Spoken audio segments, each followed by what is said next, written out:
আমি হাফিজুর রহমানকে আমার মা আমার বাবা চোখের পানি ছেড়ে কলিজা ভরে দোয়া করেছেন, আল্লাহ সম্মান দিছেন। কিন্তু আল্লাহর জাতের কসম, আপনাদের সামনে বসাইয়া আমি যে বয়ান করতেছি, এই বয়ান আমাকে কোনোদিন আমার মাও শিখান নাই, আমার বাবাও শিখান নাই। আমার হাতে ধরে ধরে নাম লেখা, দস্তখত দেয়া, বয়ান করা, কথা বলা শিখাইছেন আমার উস্তাদ।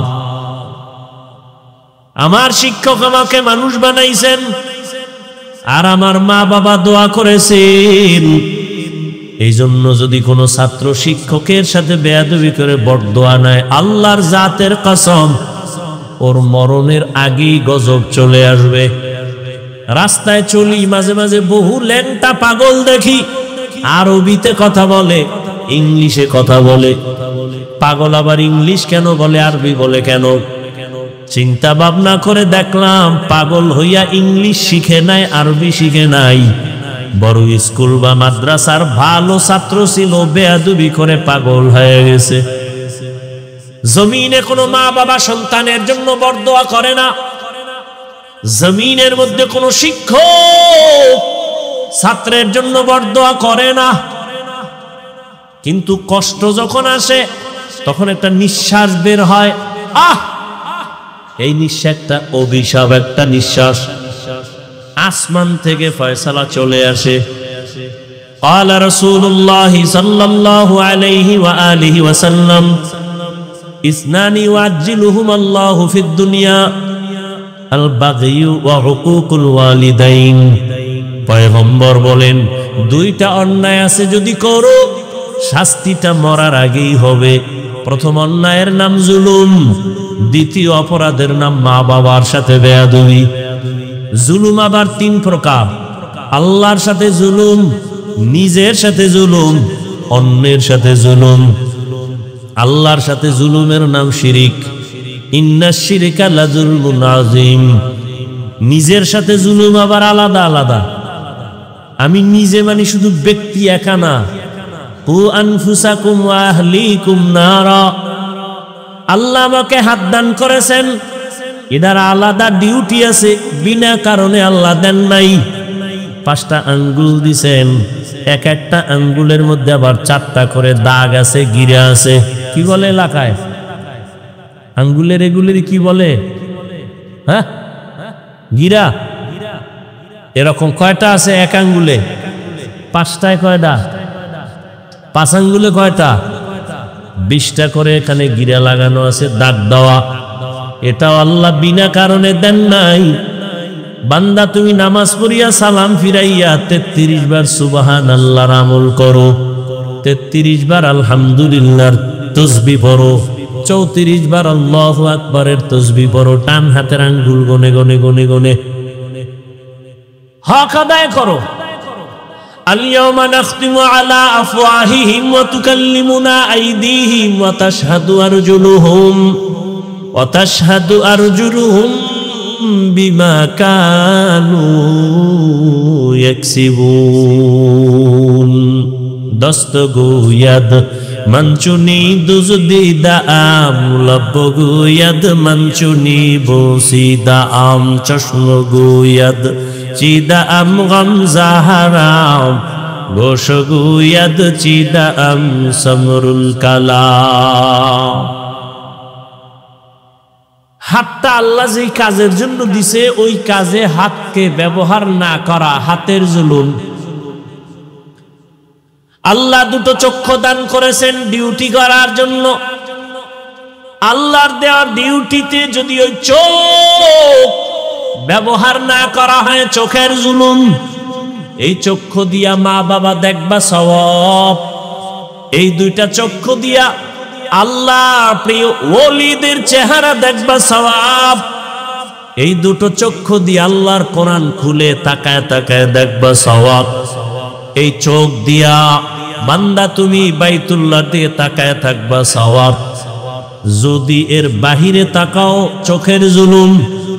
জবান আল্লাহ দান করেছেন যে ডিউটি করার জন্যই, ডিউটি না করলে জবানের জুলুম। এই না আমার ব্যক্তি, পুরো ব্যক্তি। এবার আহাল, আল্লাহ ছেলে দিছেন, ছেলে আমার আহাল, আমি স্বামী স্ত্রী আমার আহাল, আমি শিক্ষক আমার ছাত্র আহাল, আমি মসজিদের ইমাম আমার মুসল্লিগণ আমার আহাল, আমি আলেম উম্মত আমার আহাল। কু আনফুসাকুম ওয়া আহলিকুম নারা, জাহান্নাম থেকে ইমাম সাহেব তুমি আগে বাঁচো, তোমার মুসল্লি আহালদেরকেও বাঁচাও। জাহান্নাম থেকে বাবা নিজেকে আগে বাঁচাও, তোমার আহাল সন্তানকে বাঁচাও। জাহান্নাম থেকে স্বামী তোমাকে আগে বাঁচাও, তোমার আহাল স্ত্রীকে বাঁচাও। নিজে বাঁচলাম হয়ে গেল না, কোনোদিন হবে না। রহমতের নবী সুন্দর আদর্শের কারণে মক্কার মানুষ এতটা দামি হয়ে গেল, সারা দুনিয়ার মানুষের জন্য কিয়ামত পর্যন্ত এক একজন সাহাবী এক একটা নক্ষত্র।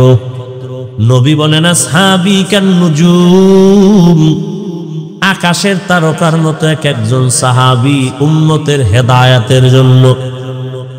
আকাশের তারকার সাথে তুলনা কেন? বলে আরবের মানুষ, এখনো মানুষ আছে ওই কক্সবাজার আমাদের কুয়াকাটা বঙ্গোপসাগরের অনেক ভেতরে যায় মাছ ধরার জন্য। গভীর পানির মধ্যে গিয়া জাল ফেলে, ইলিশ গভীর পানির মধ্যে থাকে, 200, 300, 500 হাত পানিতে গিয়া জাল ফেলে ইলিশ মাছ ধরার জন্য। ওখানে তো নেটওয়ার্ক নাই, তো জেলেরা চলাফেরা করে কেমনে? কয় তারকা দেখে আমরা এরপরে রাস্তা খুঁজি, ওটা ওরা বুঝে। আরবের মানুষ তারকা দেখে ভালো মন্দ যাচাই করে। রহমতের নবী বলেন উম্মত কিয়ামত পর্যন্ত আমি আর কোনোদিন আসব না, আমার রেখে যাওয়া আদর্শ আর আমার সাহাবায়ে কেরামের আদর্শ দেখে তোমরা হেদায়েতের পথ নির্ণয় করো, কারণ আমার এক একজন সাহাবী হেদায়েতের জন্য একটা তারকা। আলহামদুলিল্লাহিল্লাযী জাআলাশ শামসা ওয়াল কমারা বিহুসবান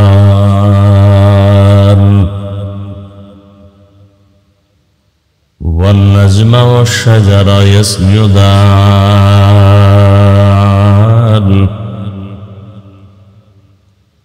وفضل زمانا على زمان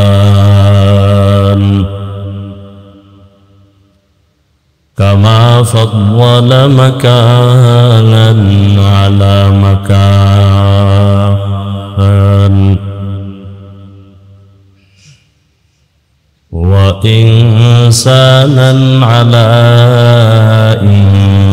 إنسان ونشهد أن لا إله إلا الله وحده لا شريك له لا ضد له ولا ند له ولا مثل له ونشهد أن سيدنا وسندنا وحبيبنا وحبيب ربنا وطبيبنا وطبيب قلوبنا ومولانا محمدا عبده ورسوله اللهم صل على محمد النبي الأمي وعلى آله وسلم تسليما وبعد فأعوذ بالله من الشيطان الرجيم بسم الله الرحمن الرحيم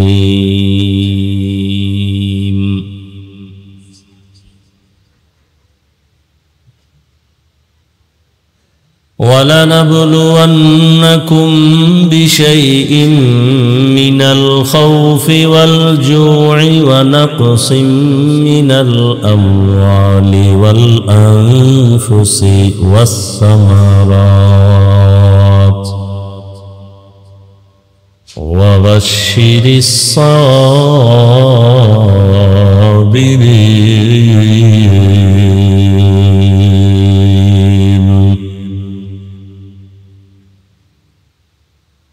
وقال رسول الله صلى الله عليه وآله وسلم: من يرد الله به خيرا يصب منه.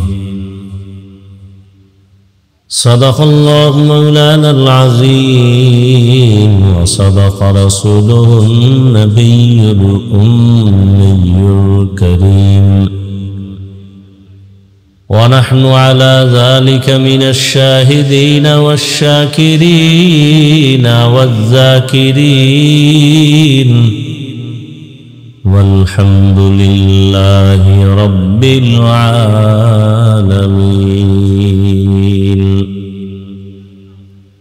سبحانك لا علم لنا إلا ما علمتنا إنك أنت العليم الحكيم. رب اشرح لي صدري ويسر لي أمري واحلل عقدة من لساني يفقه قولي.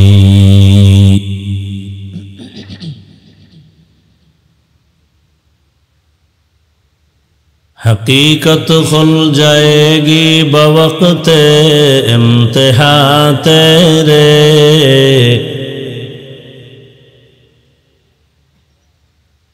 हकीकत खुल जाएगी बवक्त इम्तिहा तेरे,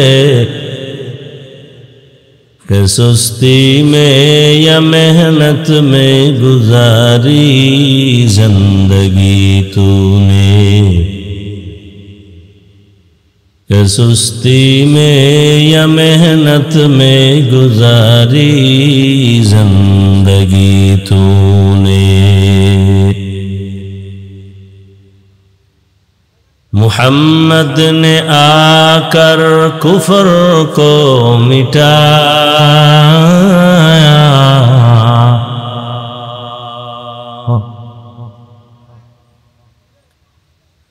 मुहम्मद ने आकर कुफर को मिटाया,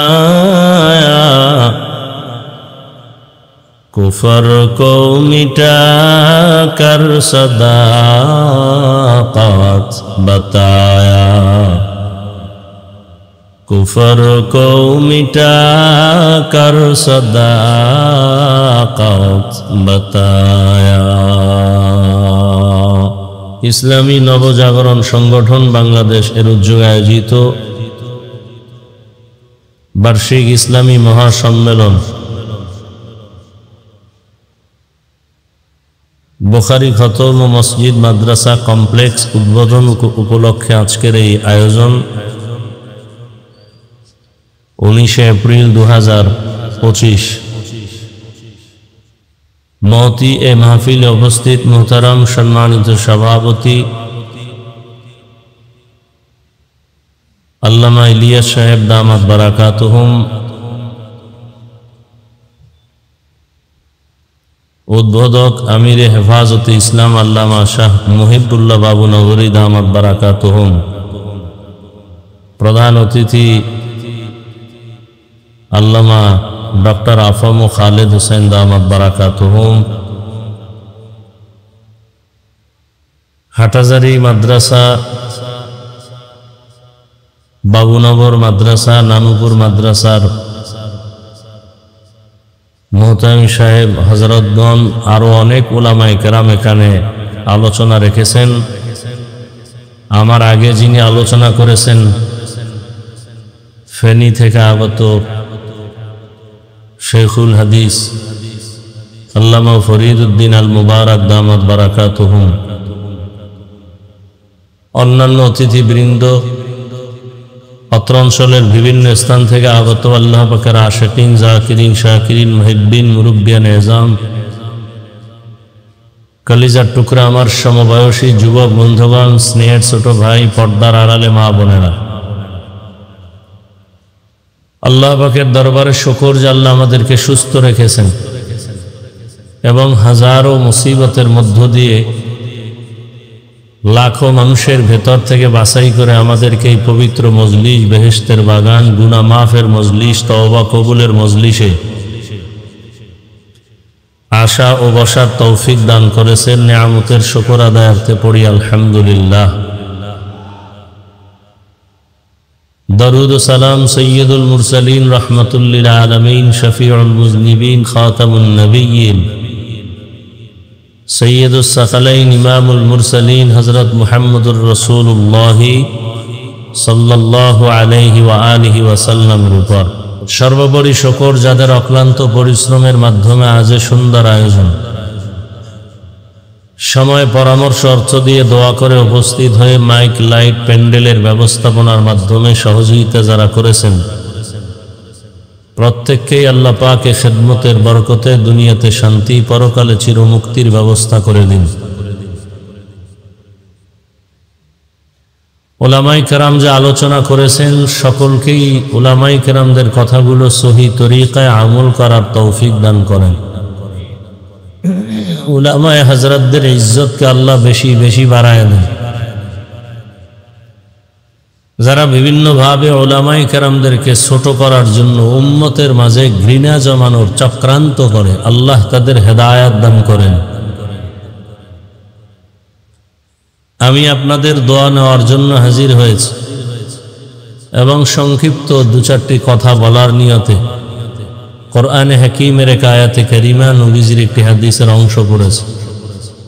ইখলাস ও রুহানিয়তের সমন্বয়, সহি নিয়তে, সহি তরিকায়, সহি কিছু কথা আমাকে বলার মতো, আপনাদেরকে শুনবার মতো দয়াময় আল্লাহ তৌফিক দান করুন। وَلَنَبْلُوَنَّكُمْ بِشَيْءٍ مِّنَ الْخَوْفِ وَالْجُوعِ وَنَقْصٍ مِّنَ الْأَمْوَالِ وَالْأَنفُسِ وَالثَّمَرَاتِ। আল্লাহ বলেন, মুমিনকে আল্লাহ পরীক্ষা করবেনই করবেন, ভয়ের মাধ্যমে, ক্ষুধার মাধ্যমে, সম্পদের ঘাটতির মাধ্যমে, জীবনের ঘাটতির মাধ্যমে, ফলের ঘাটতির মাধ্যমে। অবাশশিরিস সাবিরিন, সুসংবাদ সওয়াবের যারা, ধৈর্য ধারণকারী যারা, এদের জন্য। নবীজি বলেন, মাইয়ুরিদিল্লাহু বিহি খাইরান ইউসিব মিন, আল্লাহ যাকে বেশি মুহাব্বত করেন, ভালোবাসেন, তাকে আল্লাহ মুসিবতের পরীক্ষা নেবেন।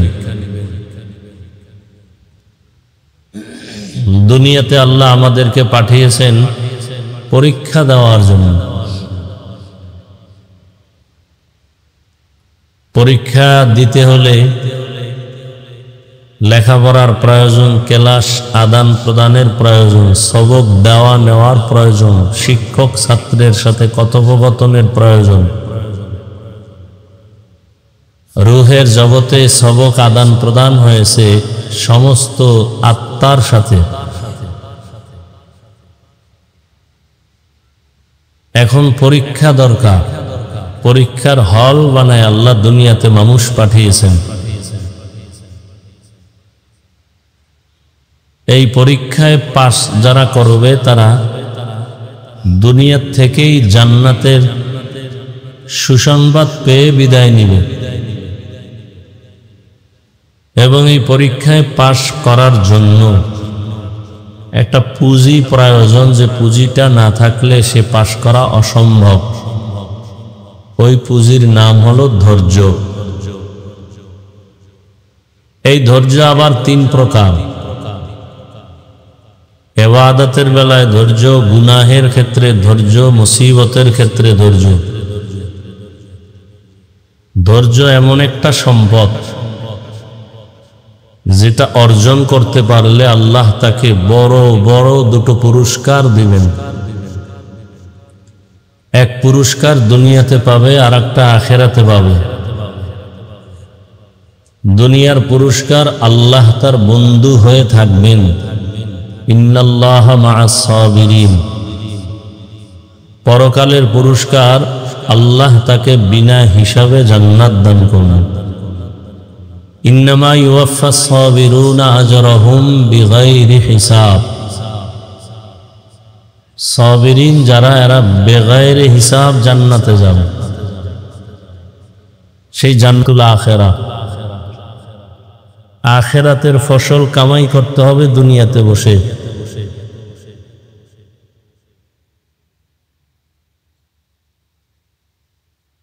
দুনিয়া ছাড়া আখিরাতের কাজ করার কোনো সুযোগ নাই ভিন্ন কোনো জায়গায়। পরীক্ষার হলে পরীক্ষার্থী যখন যায় পরীক্ষায় পাশ করার জন্য, ধৈর্য তো আছে, সেটা লাগবেই। বাহ্যিক দৃষ্টিতে আরো দুইটা সম্বল দরকার, দুইটা ব্যবস্থার দরকার, যে দুই ব্যবস্থা না থাকলে সে কখনো পরীক্ষায় পাশ করবে দূরের কথা, পরীক্ষায় গিয়ে লিখতেই পারবে না। এক ব্যবস্থার নাম রিজালুল্লাহ, আর এক ব্যবস্থার নাম কিতাবুল্লাহ। দুনিয়ার লাইনে যারা পরীক্ষা দেয় এদের গাইডও লাগে, গাইড বুঝায় দেওয়ার জন্য, আবার কোচিং মাস্টার, প্রাইভেট মাস্টারও নেয়। দুনিয়ার পরীক্ষার হলে আল্লাহ মানুষকে পাঠাইয়া এই দুইটা ব্যবস্থা করছেন, কিতাবও দিছেন, ব্যক্তিও দিছেন।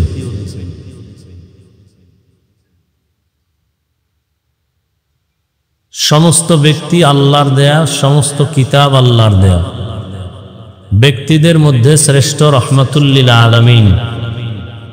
আল্লাহ যত কিতাব দিয়েছেন এর মধ্যে শ্রেষ্ঠ কিতাব কুরআনুল কারীম। দোনো ব্যবস্থা আল্লাহ মক্কা নগরীতে দিয়েছেন।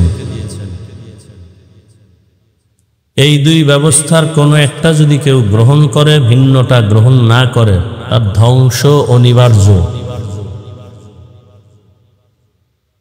কেউ যদি শুধু কিতাব নিয়ে চলে, কোনো ব্যক্তির অনুসরণ না করে, ব্যক্তির কাছে না যায়, সে দুনিয়াতেই ধ্বংসের পথ বেছে নেয়। এরকম মানুষের জমিনে এখনো আছে যারা বলে আমরা শুধু কিতাব মানি, কোনো ব্যক্তি মানি না। এরা বাতিল, এরা গোমরাহ। আবার একদল আছে যারা বলে আমরা ব্যক্তি মানি, কিতাব বুঝিও না, মানিও না। ব্যক্তি আমাদেরকে যা বলবে তাই, এরাও গোমরাহ।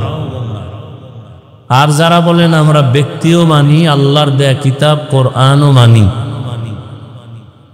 তারা আহলে হক। যত উল্টাপাল্টা হয় চলাফেরা, কথাবার্তা, সর্বক্ষেত্রে খোঁজ নিয়ে দেখবেন দুইয়ের একটা নাই। হয়তো কোনো ব্যক্তি হিসাবে মুরব্বী মানে না, নয় মুরব্বীর অন্ধভক্ত, কিতাবাদি মানে না। এজন্য পদে পদে তার ঝামেলা, পদস্খলন। আল্লাহ পাক রব্বুল আলামিন দুনিয়াতে মানুষ বানাইয়া আল্লাহ পাক এই দুই ব্যবস্থাও দিয়ে দিলেন। মক্কা নগরীতে যখন রসুল আসছেন, এমন এক পরিবেশ ছিল যে মক্কার মানুষের মতো খারাপ পৃথিবীর আর কোথাও ছিল না। আপনাদের এলাকায় মসজিদ আছে, মসজিদ আছে না? মসজিদ থেকে একটু দূরের মানুষগুলো উল্টাপাল্টা যতটুকু করে, মসজিদের খুব নিকটের মানুষ উল্টাপাল্টা কম করে। কেন বলে মসজিদ? কথা ঠিক না? পৃথিবীর মধ্যে শ্রেষ্ঠ ঘর মসজিদ বাইতুল্লাহ, যার কোনো তুলনাই নেই। ইন্না আউওয়ালা বাইতিন উযিআ লিন-নাসি লাল্লাযী বিবাক্কাতা মুবারাকান ওয়া হুদা, মুবারাকান ওয়া হুদাল লিল আলামিন।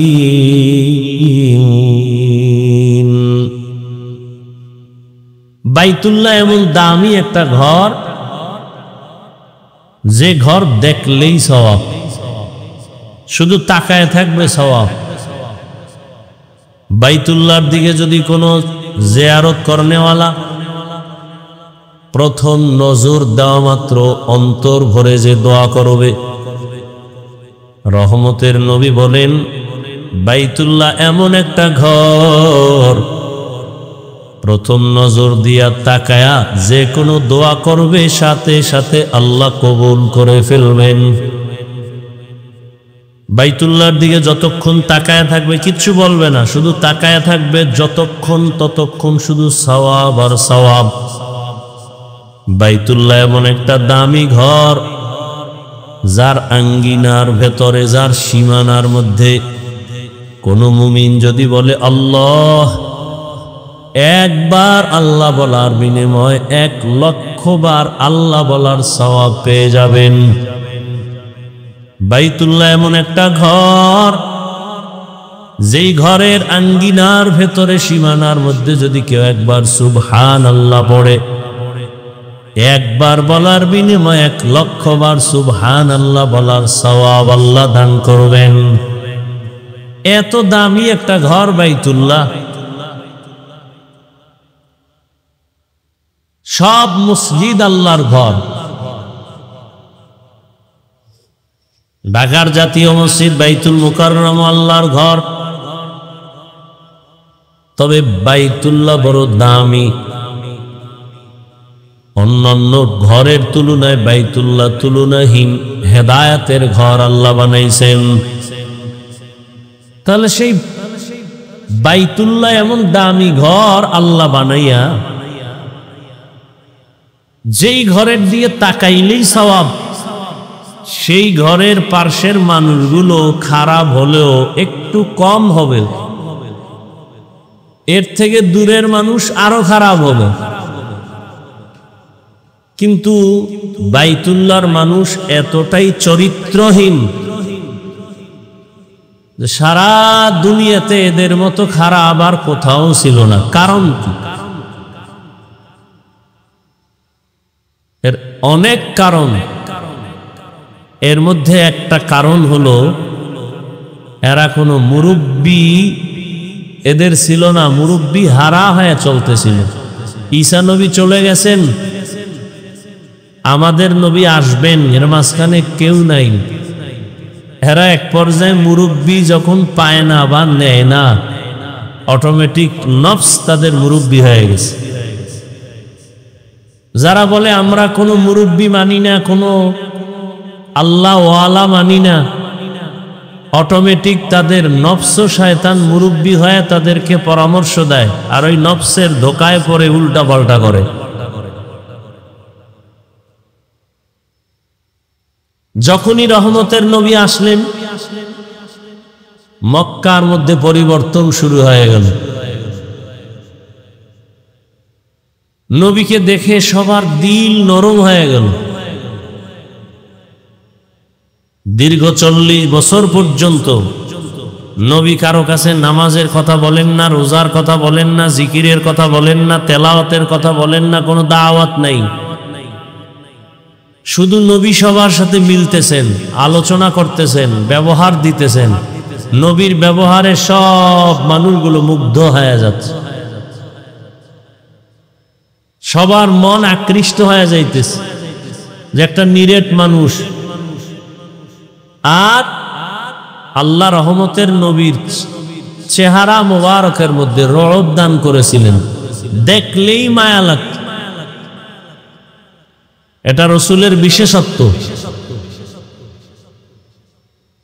তো নবীর প্রতি যখন আকৃষ্ট হলো মানুষের অন্তর, এইভাবে চলতে থাকলো 40 বছরের বেশি। এরপরে আল্লাহ কোরআন দিলেন, নবীজি দাওয়াত শুরু করলেন। সেই চরিত্রহীন মানুষগুলো নবীজির দাওয়াত আর আদর্শ গ্রহণ করার কারণে এতটা দামি হয়ে গেল, আল্লাহ পাক জিব্রাইল আমিনকে লিস্টি নিয়ে পাঠায় দিলেন, যাও রহমতের নবীকে লিস্টি দেখায়া দাও। যাদের নাম আছে এরা বিনা হিসাবে জান্নাতি।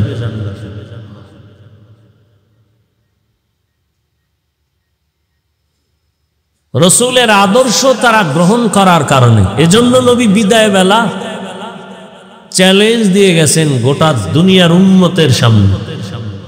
قال رسول الله صلى الله عليه وآله وسلم تركت فيكم أمرين لن تضلوا ما تمسكتم بهما كتاب الله وسنة رسوله। দুটো জিনিস রেখে গেলাম, আঁকড়ায়া ধরো, যারা ধরে রাখবে তাদের ঈমানও যাবে না, সম্মানও যাবে না।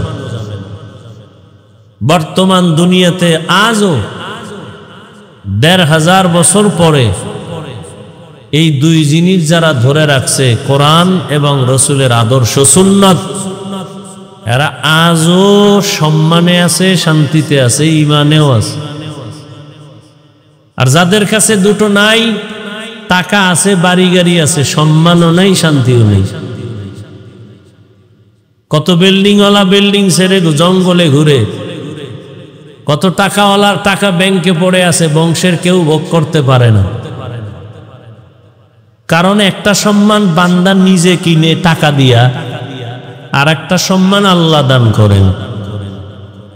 আল্লাহর দেয়া সম্মান যারা পায় এরা দুনিয়ায়ও বাদশাহ, আখেরাতেও বাদশাহ। আর যারা টাকা দিয়া সম্মান কিনে, এদের প্রথম অবস্থায় ফুলের মালা, ফাইনাল তাদের জুতার মালা। এটাই দেখতেছি চোখের সামনে। আর আল্লাহর দেয়া সম্মান যারা ধরে রাখতে পারলো, হাজার কোটি মুসিবতের মধ্যেও তারা এখনো বাদশার হালাতে আছে। এর মধ্যে কারা সর্বোচ্চ লেভেলে আছে? উলামায়ে আহলে হক, উলামায়ে কেরাম। আগেও যেমন, এখনো তেমন, সামনেও এমনই থাকবে। কারণ এই সম্মান টাকা দিয়া কিনা হয় না, কে দিছেন? আল্লাহ দিছেন। আর আল্লাহ তখনই দিবেন যখন বান্দা আল্লাহর হুকুম, রসুলের আদর্শকে নিজের জীবনের আপন বানায় নিন। আল্লাহ তখন সম্মান শুধু বাড়াতেই থাকবেন। قال رسول الله صلى الله عليه وآله وسلم من تواضع لله رفعه الله। যেই বান্দা বান্দি নিজেকে ছোট মনে করে চলবে, বিনয়ী বানায় চলবে, আল্লাহ তার মর্যাদা অনেক উঁচু করে দিবেন। নিজেকে যত বিনয়ী করে রাখবে, আল্লাহ তার মর্যাদা শুধু বাড়াতেই থাকবে। মানুষ তো জন্মগতভাবেই মর্যাদাবান। দুনিয়াতে আসার আগেই আল্লাহ মানুষকে সর্বোচ্চ সম্মান দান করেছেন। ওয়ালাকাদ কাররামনা বানি আদম ওয়া হামালনাহুম ফিল বাররি ওয়াল বাহরি ওয়া রাযাকনাহুম মিনাত তাইয়্যিবাত ওয়া ফাদ্দালনাহুম আলা কাসীরিম মিম্মান খালাকনা তাফদীলা। বনি আদম বড় দামি এক সম্পদ। এদের মতো শ্রেষ্ঠ কোনো প্রাণী আল্লাহ সৃষ্টি করেন নাই। জমিনে চলার জন্য, পানির মধ্যে চলার মতো উত্তম ব্যবস্থা আল্লাহ করেছেন। উত্তম খানার আয়োজন আল্লাহ তাদের জন্য করেছেন। তাহলে মানুষ জন্মগতভাবে, সৃষ্টিগতভাবেই শ্রেষ্ঠ। নূরের সৃষ্টি শ্রেষ্ঠ না, আগুনের সৃষ্টি শ্রেষ্ঠ না। আল্লাহ পাকের স্থায়ী ঘোষণা, সিদ্ধান্ত, মাটির সৃষ্টি মানুষ হলো শ্রেষ্ঠ। আল্লাহ সিদ্ধান্ত দিয়া দিলেন নূরের সৃষ্টি শ্রেষ্ঠ না, আগুনের সৃষ্টি শ্রেষ্ঠ না, একমাত্র মানুষ হলো শ্রেষ্ঠ। ঘোষণাকার আল্লাহ। তাহলে মানুষ তো দুনিয়াতে আসার আগেই মর্যাদাবান। আল্লাহ আবার মর্যাদা বাড়াবেন। বলে হ্যাঁ। কেমন মর্যাদা, সম্মান, কোন ব্যক্তির সম্মান কতটুকু আছে এটা মাপকাঠির জন্য অন্য মানুষের প্রয়োজন। একজন আলেমের সম্মান আছে, সবাই আমরা জানি, বুঝবো কেমনে এটার সম্মান আছে? কয় যে তাকে দেখলে সবাই সম্মান করে, সালাম দেয়, সম্মানের স্থান দেয়। এটার দ্বারা বুঝি এর অনেক মান, অনেক দাম।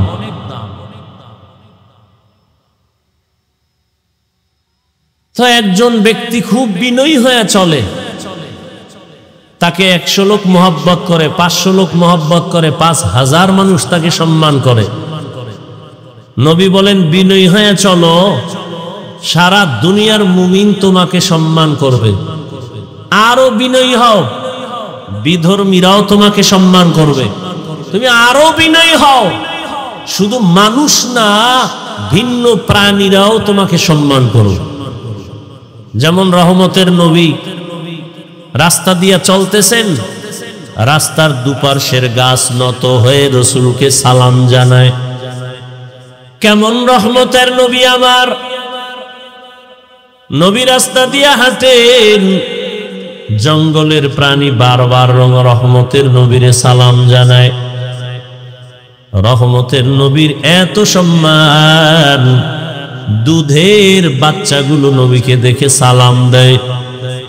এটা সম্মান।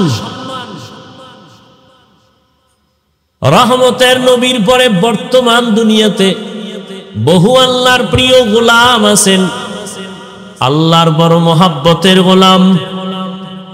এমনও আছেন যাদের কথা বাঘে শুনে, যাদের কথা অন্য প্রাণীও শুনে।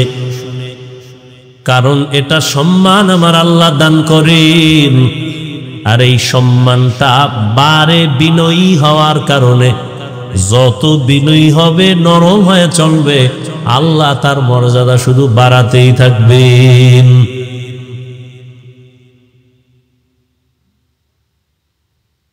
এমপি সাহেব চেয়ারে বসছে, চেয়ারের মেয়াদ শেষ হয়ে গেছে। চেয়ারম্যান সাহেব চেয়ারে বসছে, চেয়ারের মেয়াদ আছে, এখন শেষ। কিন্তু আল্লাহ রসুলের আদর্শ নিয়া, আল্লাহর হুকুম মাননেওয়ালা ওলামায়ে কেরাম যে চেয়ারে বসছেন, চেয়ারের মেয়াদ শেষ হবে তো দূরের কথার কোনো তো মেয়াদই নাই। ওলামায়ে কেরামের চেয়ারের মেয়াদ আসেনি। একজন এমপি, ডিসি, এসপির থেকে এই চেয়ারের দাম অনেক বেশি, অনেক বেশি। এই সম্মান আল্লাহ দিছেন আল্লাহর দ্বীনের নিসবতের কারণে। ইলমে রায়ে জাজো করদান বেহিসাব, খলকে রাদাদান জওয়াবে বাসওয়াব, হক নাদারাত দোস্তে খলকা জারেরা, নিস্তে ই খসলত একি দিনদারেরা। আপনারা সবাই দামি মানুষ, তো বুঝাবারও কোনো এলেম নাই, ভাষা তো নাই। এরপরও যাও কিছু বলবো, এর মধ্যে ভয়। যারা দেখতে নারী চলন বাঁকা, এই সমস্যায় আরো সমস্যা।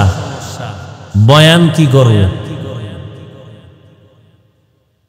আপনাদেরকে বয়ান করার মতো যে এলেমের প্রয়োজন, যেই উপরের তবকার প্রয়োজন, তার 1000 কোটি ভাগের বিন্দু মাত্র নাই, চিন্তাও করা যায় না।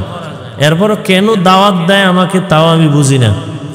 তবে চট্টগ্রামের একজন ওলিয়ে কামেল, আল্লাহ পাকের প্রিয় গোলাম, আহলুল্লাহ যাকে বলে, দুনিয়ার থেকে চলে গেছেন মুফতি আজিজুল হক রহমতুল্লাহ আলাইহি।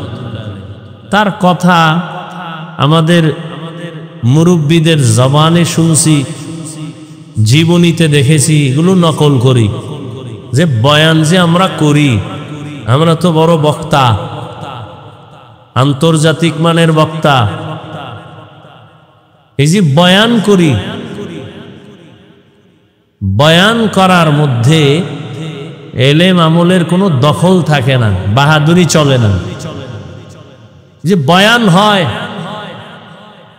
বয়ান হওয়ার ভেতরে পুঁজি লাগে দুইটা, এক আল্লাহর রহমত, আর একটা পুঁজি লাগে উপস্থিত শ্রোতা যারা, এদের অন্তরের নিরঙ্কুশ মোহব্বত। এই দুই জিনিস এক না হলে বয়ান হয় না, কোনোদিন সম্ভব নেই, যত বড় এলেমওয়ালাই হোক। বয়ান করা এক জিনিস, বয়ানের মধ্যে আসর তৈরি হওয়া আর এক জিনিস। মোনাজাত তো সবাই ধরি, চোখে পানি আসে কতজনা। বয়ান তো সবাই শুনি, করি। কারো কথা শুনলে দিল নরম হয়, চোখে পানি আসে। কারো কথা শুনলে কেমন জানো মন বসে না, ভালো লাগে না। সম্পূর্ণ আল্লাহ পাকের রহমত, শ্রোতাদের অন্তরের মোহাব্বত আর আকর্ষণ। বান্দার ভেতরে থাকবে আলোচক যে তার মধ্যে ইখলাস, তখন কিছু কথা হয়। আর এখন তো সব কিছু হয়ে গেছে ফ্যাশন, সব ফ্যাশন। আমি মাঝে মাঝে বলি বয়ান করা আমাদের বক্তাদের পেশা, আর শ্রোতাদের বয়ান শোনার নেশা। বসে বসে শুনবে, সারা রাত শুনবে। নামাজ বাদ দিয়া শুনাইতে পারলে আরো খুশি। নামাজ এক ঝামেলা, উজু করো, পানি মুছো, কত পেরেশানি। বয়ান শুনবে, এখানে তৃপ্তি হয় নাই, মোবাইলে শুনবে। বয়ান শোনা নেশায় পরিণত হয়ে গেছে। আর আমাদের করাটা পেশা, মাঝখানে ফলাফল শূন্য। আল্লাহ আমাদের সব ভাইকে হেদায়াত দান করে। কেউ মোবাইল নিয়ে ব্যস্ত, কেউ ক্যামেরা নিয়ে ব্যস্ত, এক একজনে এক এক কামে ব্যস্ত। বইছে এক কামে, ব্যস্ত হয়েছে 10 কামে। যারে শয়তানে ধরে ভাত থুইয়া তামাক বরে, বুঝলেন? ভাত খায় না, তামাক খায়। বর্ষে বেহেশতের বাগানে, করতেছে দুনিয়ার ধান্দা। এই ছবি সেই ছবি, দুনিয়ার সব উলামায়ে কেরাম একমত, বিনা কারণে এমনিই কোন ছবি তোলা সম্পূর্ণ হারাম। সারা দুনিয়ার উলামায়ে কেরাম একমত, এমনিই হারাম, কবিরা গুনাহ। বর্ষে বেহেশতের বাগানে করবে জান্নাতের কাজ, করছে দুনিয়ার কাজে ধান্দায়। এরপরে মোবাইল যদি চোরে লইয়া যায়, তা আমও গেল, সালাও গেল, আইসে খালি যাইবে খালি। এই বয়ান কি শুনবো এটা দরকার নাই। সুন্দর বয়ান করছে, বাসে একটু চাপাবাজি করে যাবে। সুন্দর বয়ান, কি বয়ান ওটা বলার কোনো সুযোগ নাই, সুন্দর এতটুকু বলা যায়। এলমেরা এজাজ করদান বেহিসাব, খলকেরা দাদান জবাবে বাসাওয়া।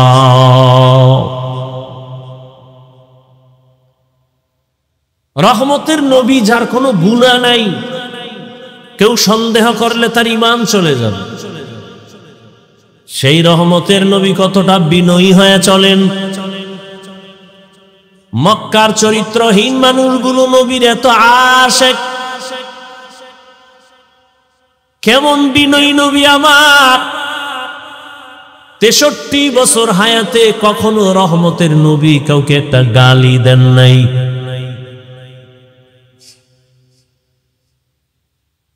কেমন মায়ার নবী আমার!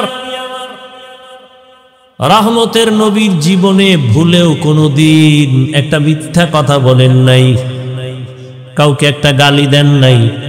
হাজারো গালি নবী শুনছেন, একটা গালির জবাবও দেন নাই। আরো আশ্চর্য কথা, কেমন রহমতের নবী আমার, যার এত পাওয়ার, আল্লাহর কাছে চাইতে দেরি পাইতে দেরি না। সেই নবী কারো জন্য রাগ হইয়া বরদোয়াও করে না। তায়েফের ময়দানে রক্ত ঝরায় আল্লাহ নিজে জিব্রাইলকে পাঠায় দিছে, নবী বললেই সব ধ্বংস করে দিব। নবী বলে না না। এজন্য আল্লাহ বলেন, লাউ কুনতা ফাদদান গালিদাল কলবি লানফাদু মিন হাওলিক। রহমতের নবীর অন্তর যদি শক্ত হতো, বক্রতাপূর্ণ হতো, ও নবী আপনার কাছে কেউ আসতো না, সব ভেঙে যাইত। কিন্তু আপনার হৃদয়টা এত কোমল, এত দুর্বল, এত নরম, দুশ্মন আসিয়াও নবীর ভক্ত হয়ে যায়। রহমতের নবী কোনদিন জীবনে দুটো চোখ মোবারক গরম করে কারো দিকে তাকান নাই। দুটো চোখ মোবারক গরম করে নবী কোনদিন কারো দিকে ভুলেও গরম চোখে তাকান নাই। মাত্র 13 বছরের ব্যবধানে মক্কার চরিত্রহীন লম্পট এতটা নবীর আশিক। নবীজি বলেন, আমাকে দেখা মাত্র দিলটা মানুষের নরম হয়ে যায়। অল্প টাইমে মক্কার এই চরিত্রহীন মানুষগুলো জান্নাতের টিকিট পাইল, শুধু নবীর ব্যবহার, আর কিছুই না। নবীর সুন্দর নরম আচরণ, নবীজির আদর্শ দেখে বড় বড় বেঈমান পর্যন্ত নবীর পক্ষে চলে আসলো। এই জন্য আল্লাহ যার কপাল ভালো রাখবেন সে দ্রুত লাইনে চলে আসবে, আর যার কপাল খারাপ হবে হাজারো বয়ানে তার কপালের দরজা খুলবে না। মাইয়াহদিল্লাহু ফাহুয়াল মুহতাদ ওয়া মান ইউদ্লিল ফালান তাজিদ লাহু ওয়ালিয়াম মুরশিদা। আল্লাহ যাকে হেদায়েত দিবেন সে পেয়ে যাবে, যার কপাল বড় খারাপ সে হেদায়েত পাবে দূরের কথা, হেদায়েত পাওয়ার কোনো মুর্শিদও পাবে না, পথ প্রদর্শক পাবে না। কপাল যদি কারো পুরিয়া যায়, আমি হাফিজুর রহমান কেন, সারা বাংলাদেশের ওলামায়ে কেরাম কেন, মক্কা মদিনার ইমাম কেন, স্বয়ং রসুলেও যদি বয়ান করে ওর কপাল খুলবে না। কপাল যদি পুড়ে যায়, আর কপাল পুড়ে 3 জায়গায় বেয়াদবি করলে এমন পোড়া পুড়ে, ওই পোড়া আর জোড়া লাগে না। কয় জায়গায়? 3 জায়গায় বেয়াদবি করলে কপাল পুড়ে যাবে। মরার পরে না, আগেই পুড়ে যাবে। শাস্তিও মরার আগে শুরু হবে। এক জায়গা হলো মা বাবা। মা বাবার সাথে যদি বেয়াদবি করে, ওই সন্তান মরার আগেই বিছানায় পড়ে যাবে, বিচার শুরু হয়ে যাবে। দ্বিতীয় জায়গা শিক্ষক। আমি হাফিজুর রহমানকে আমার মা, আমার বাবা চোখের পানি ছেড়ে কলিজা ভরে দোয়া করেছেন, আল্লাহ সম্মান দিছেন। কিন্তু আল্লাহর জাতের কসম, আপনাদের সামনে বসাইয়া আমি যে বয়ান করতেছি, এই বয়ান আমাকে কোনোদিন আমার মাও শিখান নাই, আমার বাবাও শিখান নাই। আমার হাতে ধরে ধরে নাম লেখা, দস্তখত দেয়া, বয়ান করা, কথা বলা শিখাইছেন আমার উস্তাদ। আমার শিক্ষক আমাকে মানুষ বানাইছেন, আর আমার মা বাবা দোয়া করেছেন। এই জন্য যদি কোনো ছাত্র শিক্ষকের সাথে বেয়াদবি করে বরদোয়া নেয়, আল্লাহর জাতের কসম ওর মরণের আগেই গজব চলে আসবে। রাস্তায় চলি, মাঝে মাঝে বহু ল্যাংটা পাগল দেখি, আরবিতে কথা বলে, ইংলিশে কথা বলে। পাগল আবার ইংলিশ কেন বলে, আরবি বলে কেন? চিন্তা ভাবনা করে দেখলাম, পাগল হইয়া ইংলিশ শিখে নাই, আরবি শিখে নাই। বড় স্কুল বা মাদ্রাসার ভালো ছাত্র ছিল, বেয়াদবি করে পাগল হয়ে গেছে। জমিনে কোনো মা বাবা সন্তানের জন্য বরদোয়া করে না। জমিনের মধ্যে কোনো শিক্ষক ছাত্রের জন্য বরদোয়া করে না। কিন্তু কষ্ট যখন আসে, তখন একটা নিঃশ্বাস বের হয়, আহ এই নিঃশ্বাস একটা অভিশাপ, একটা নিঃশ্বাস। আসমান থেকে ফয়সালা চলে আসে। قال رسول الله صلى الله عليه وآله وسلم اثنان يعجلهما الله في الدنيا البغي وعقوق الوالدين। পয়গম্বর বলেন, দুইটা অন্যায় আছে যদি করো শাস্তিটা মরার আগেই হবে। প্রথম অন্যায়ের নাম জুলুম, দ্বিতীয় অপরাধের নাম মা বাবার সাথে বেয়াদবি। জুলুম আবার তিন প্রকার: আল্লাহর সাথে জুলুম, নিজের সাথে জুলুম, অন্যের সাথে জুলুম। আল্লাহর সাথে জুলুমের নাম শিরিক, ইন্নাশ শিরকা লাযুলমুন আযীম। নিজের সাথে জুলুম আবার আলাদা আলাদা। আমি নিজে মানে শুধু ব্যক্তি একা না, কু আনফুসাকুম ওয়া আহলিকুম নারা। আল্লাহ আমাকে হাত দান করেছেন, এটার আলাদা ডিউটি আছে, বিনা কারণে আল্লাহ দেন নাই। 5টা আঙ্গুল দিছেন, এক একটা আঙ্গুলের মধ্যে আবার 4টা করে দাগ আছে, গিরা আছে। কি বলে এলাকায় আঙ্গুলের এগুলের কি বলে? হ্যাঁ, গিরা। এরকম কয়টা আছে এক আঙ্গুলে? 5টায় কয়টা? 5 আঙ্গুলে কয়টা? 20টা করে এখানে গিরা লাগানো আছে, দাগ দেওয়া। এটাও আল্লাহ বিনা কারণে দেন নাই। বান্দা তুমি নামাজ পড়িয়া সালাম ফিরাইয়া 33 বার সুবহানাল্লাহর আমল করো, 33 বার আলহামদুলিল্লাহর তাসবিহ পড়ো, 34 বার আল্লাহু আকবারের তাসবিহ পড়ো। ডান হাতের আঙ্গুল গনে গনে গনে গনে হক আদায় করো। আল-ইয়াওমা নাখতিমু আলা আফওয়াহিহিম ওয়া তুকাল্লিমুনা আইদিহিম ওয়া তাশহাদু আরজুলুহুম বিমা কানু ইয়াকসিবুন। দস্তগোয়াদ মঞ্চুনি দুজদিদা আম, লবগোয়াদ মঞ্চুনি বসিদা আম, চশমগোয়াদ চিদা আম গম জাহারাম, গোশগোয়াদ চিদা আম সমরুল কালাম। হাতটা আল্লাহ যেই কাজের জন্য দিছে ওই কাজে হাতকে ব্যবহার না করা হাতের জুলুম। আল্লাহ দুটো চক্ষু দান করেছেন ডিউটি করার জন্য। আল্লাহর দেওয়া ডিউটিতে যদি ওই চোখ ব্যবহার না করা হয়, চোখের জুলুম। এই চক্ষু দিয়া মা বাবা দেখবা সওয়াব, এই দুইটা চক্ষু দিয়া আল্লাহর প্রিয় ওলিদের চেহারা দেখবা সওয়াব, এই দুটো চক্ষু দিয়ে আল্লাহর কোরআন খুলে তাকায় তাকায় দেখবা সওয়াব। এই চোখ দিয়া বান্দা তুমি বাইতুল্লাহ দিয়ে তাকায় থাকবা সওয়াব। যদি এর বাহিরে তাকাও চোখের জুলুম।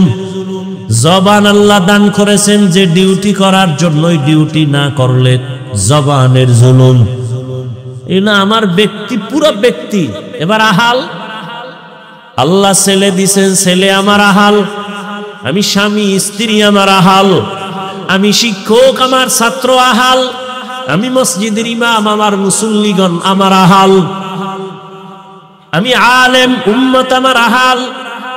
কু আনফুসাকুম ওয়া আহলিকুম নারা।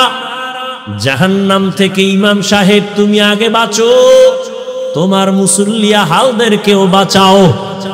জাহান্নাম থেকে বাবা নিজেকে আগে বাঁচাও, তোমার আহাল সন্তানকে বাঁচাও। জাহান্নাম থেকে স্বামী তোমাকে আগে বাঁচাও, তোমার আহাল স্ত্রীকে বাঁচাও। নিজে বাঁচলাম হয়ে গেল না, কোনোদিন হবে না। রহমতের নবীর সুন্দর আদর্শের কারণে মক্কার মানুষ এতটা দামি হয়ে গেল, সারা দুনিয়ার মানুষের জন্য কিয়ামত পর্যন্ত এক একজন সাহাবী এক একটা নক্ষত্র। নবী বলেন আসহাবী কান নুজুম, আকাশের তারকার মতো এক একজন সাহাবী উম্মতের হেদায়েতের জন্য। আকাশের তারকার সাথে তুলনা কেন? বলে আরবের মানুষ, এখনো মানুষ আছে ওই কক্সবাজার, আমাদের কুয়াকাটা বঙ্গোপসাগরের অনেক ভেতরে যায় মাছ ধরার জন্য।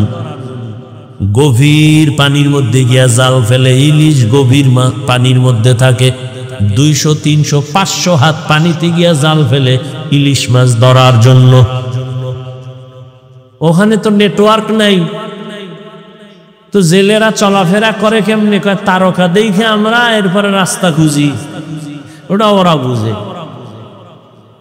আরবের মানুষ তারকা দেখে ভালো মন্দ যাচাই করে।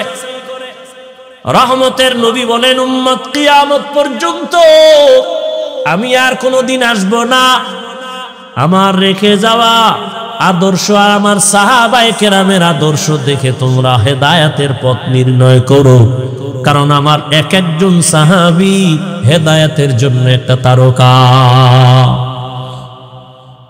আজকে প্রতিযোগিতা লাগছে সাহাবায়ে কেরামের বিরুদ্ধে কথা বলা,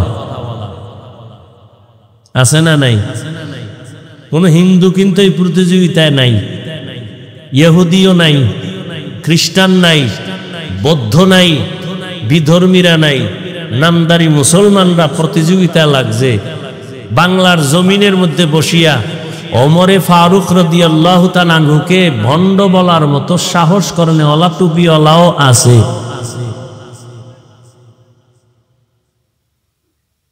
সাহাবায়ে কেরামের বিরুদ্ধে ইশারা ইঙ্গিতে যারা বলবে লেখবে এরা ভণ্ড, এদের যারা ভণ্ড বলবে না তারাও ভণ্ড। আল্লাহ হেদায়াত দান করুন। ওই যে কপাল, কপাল যদি পুড়ে যায়, কপাল পরার আর এক আলামত হলো আল্লাহ যে তার উপরে বেজার, তার প্রথম প্রমাণ সে আলেমদের পিছনে লাগবে। আহলে হক আলেমের পিছনে যে লাগে প্রমাণ তার কপাল খারাপ।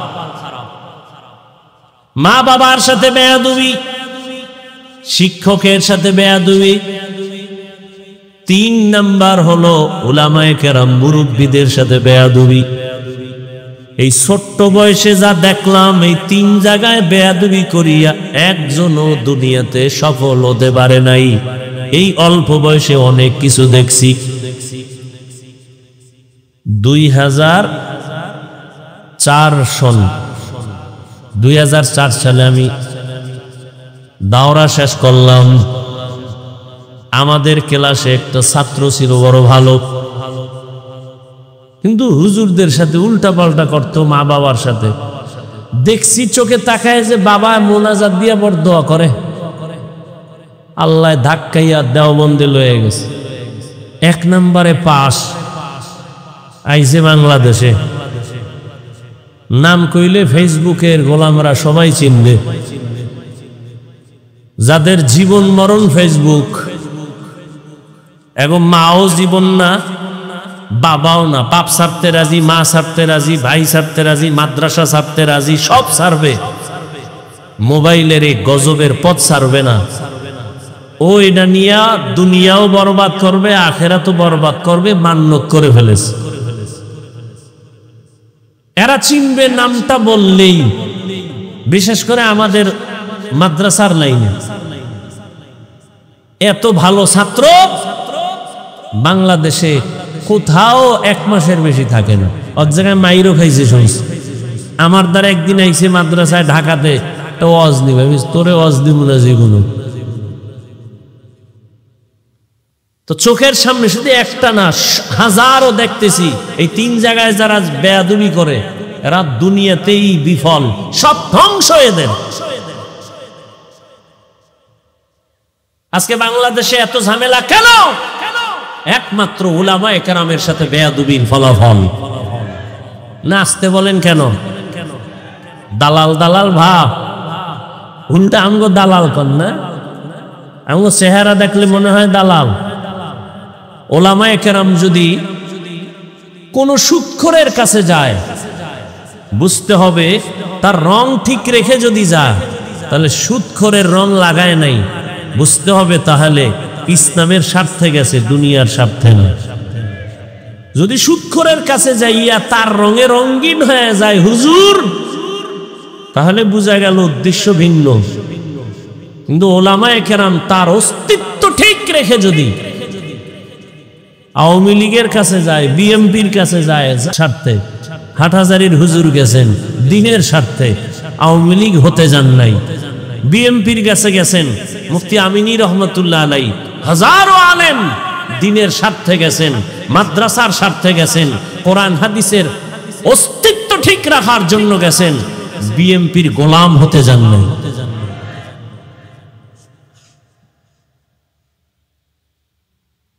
হ্যাঁ, লোকমা দেয়, বয়ে বয়ে লোকমা দেয়। কি লোকমা দেনেওয়ালা? ইমাম সাহেব নামাজে দাঁড়াইছে, ভুল হইল তো লোকমা দিবে, এটা সুন্নত। ইমাম সাহেব নামাজে দাঁড়াইলে ভুল হয় না? কথা বলেন না কেন? মাগরিবের নামাজে দাঁড়াইছে, মাইকে তেলাওয়াত শুরু করছে। মসজিদের পার্শ্বে তো বাহিরে চায়ের দোকান থাকে না, থাকে না? ওখানে কয়েকটা বেনামাজি থার্ড ক্লাসের বয়ে বয়ে বিড়ি টানে আর চা টালে, ওখানে নামাজ লাগে না, দিল এমনি পরিষ্কার। ইমাম সাহেব তেলাওয়াত শুরু করছে, জানালা দিয়ে বাহিরে আওয়াজ আসতেছে, আলহামদু পড়তেছে। হঠাৎ করে আল্লাহর কি কুদরত, আলহামদুর মধ্যেই ভুল হয়ে গেছে। তো চায়ের দোকানের ওই বেনামাজিটি শুনে ফেলাইছে। একটা আর একটা কয়, ইমাম সাহেব কইল কি? কত ভুল করছে, ভুল। কত লোকমা দাও। একটা কাপ ফলাইয়া জানালা দিয়ে তাকায় লোকমা দেয়। ইমাম সাহেব, কামটা তো ঠিক হয় নাই। এটা লোকমা না বেয়াদবি? বলেন, এটা লোকমা না বেয়াদবি?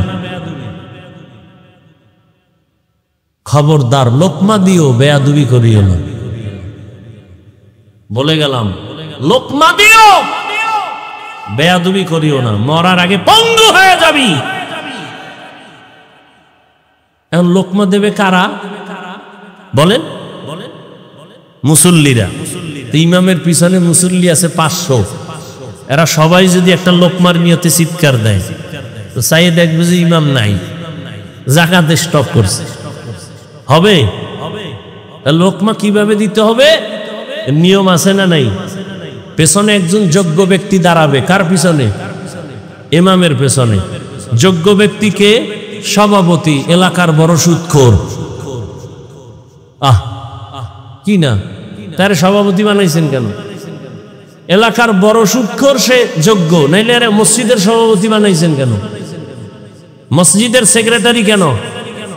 এই জন্যই তো কই কপাল পুরছে। শিয়ালের হাতে দিছে মুরগি আমানত 3 দিন।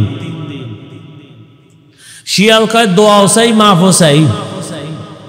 এটা ফ্যাডের ভিতরে গিয়ে কি মা হয়ে গেছে, আর ফেরত দেওয়া যাবে না। এ জাতির কপাল পুরেছে। শিয়ালের হাতে মুরগি দিলে যা হয়, মসজিদ মাদ্রাসা ধর্মের চাবি সুদখোর বেনামাজি ঘুষখোরের হাতে দিলে তো তাই হবে, আর তাই হচ্ছে। দিছে কে? জিবরাইল। সুদখোর ঘুষখোরের হাতে মাদ্রাসা মসজিদের চাবি দিছে কে? ফেরেশতারা। কারা দিছে? কারা? আমরা কইতে লজ্জা লাগে, ভোটের আগে পায়খানা খাইছেন টাকার নামে, লজ্জা করে নাই? ওই ভোটের আগের রাত্রে টাকা না খাইয়া বাথরুমে গিয়া 10 গ্রাম পায়খানা খাইও, পরে বাজারে গিয়া হালাল সাবান দিয়ে কুলি কইর, বন্ধ, শেষ। মোনাজাত দেয়, কবুল হয় না, হুজুরের দোষ। নিজে যে হারাম খাইছে আর কোনো দোষ নেই। কয় ভাই দাওয়াত, কা আলহামদুলিল্লাহ। কয় আপনার বাড়ি? কয় নওজুবিল্লাহ। নিজের অপরাধের চিন্তা নাই, নিজে নামাজ পড়ে না, দোষ নাই, লোকমা দেয়। তো যোগ্য ব্যক্তি দাঁড়াবেন। কেমন যোগ্য? ইমামের নামাজের মাঝখানে যদি ঝামেলা হয়, ইমাম পেছনে যাবেন, বাকি নামাজটা পেছনের যোগ্য ব্যক্তি এসে কমপ্লিট করে দিবেন। এমন কি তেলাওয়াত চলতেছে, মাঝখানে হঠাৎ করে যদি এমন হয়ে যায় শব্দের উচ্চারণ যে অর্থ বিকৃত হয়ে গেছে, এটা বুঝার মতো ইলমওয়ালা পেছনে থেকে লোকমা দিবেন। এজন্য আমি সারা বাংলাদেশে বলি, অন্তত উলামায়ে কেরামদেরকে লোকমা দেনেওয়ালারা সাবধান। লোকমা দাও, কিন্তু বেয়াদবি করিও না। লোকমার নামে বেয়াদবি করলে কপাল পুড়ে যাবে, ভালো করে মনে রাখিও। রাসূলের হাদিস শুনায়ে গেলাম, 3 জায়গায় বেয়াদবি করলে ওর কপাল শেষ। মরার পরে না আগে? আগেই। 1 নম্বরে কি? মা বাবা। 2 শিক্ষক। 3 ওলামায়ে কেরাম মুরব্বী, শুধু ওলামা না, এলাকার মুরব্বী আছে, আলেম না, 5 ওয়াক্ত নামাজ পড়ে ভালো মানুষ, তার সাথেও বেয়াদবি করে। কত রিক্সা চালায় মুরব্বী, তার সাথেও বেয়াদবি করে 5-10 টাকা নিয়ে। বরদোয়া হাত উঁচু করে করা লাগে না, দিল থেকে যখন কষ্ট হয় সেটাই বরদোয়া। আল্লাহ হেদায়েত দান করুন। লিকুল্লি শাইইন যিনাতুন ফিল ওয়ারা ওয়া যিনাতুল মারই তামামুল আদাবি। এত বয়ান চলতেছে, সুন্দর বয়ান, আপনারাও কম জানেন না। মাইকলে টান দিলে আপনারটাও সুন্দর বয়ান হবে, কণ্ঠও খারাপ না, কিন্তু আমলের খাতা শূন্য কেন? একমাত্র কারণ আল্লাহর আযাবের ভয় অন্তরে নাই। এ কারণে চোখের মধ্যে পানি নাই, মোনাজাতে কান্না নাই, দিলের মধ্যে অন্যের প্রতি কোনো দরদ নাই। একজনকে আমি হেফাজত করব, কিন্তু না, আমি একজনকে মানুষের সামনে লজ্জা দিতে পারলে বড় আনন্দ লাগে। এজন্য আল্লাহ পাক বলেন, ও মুমিন, আমি 5টা জিনিসের মাধ্যমে তোমাদের পরীক্ষা করব। 1 নাম্বার জিনিস হলো ভয়, দ্বিতীয় হলো ক্ষুধা। ভয় মানে 4 মাযহাবের 4 ইমাম, এর মধ্যে একজন ইমাম শাফিঈ রাহমাতুল্লাহ আলাইহি বলেন, এখানে ভয় মানে হলো আল্লাহর পক্ষ থেকে ভয়। আল্লাহর পক্ষ থেকে ভয় হলো জাহান্নামের আযাব।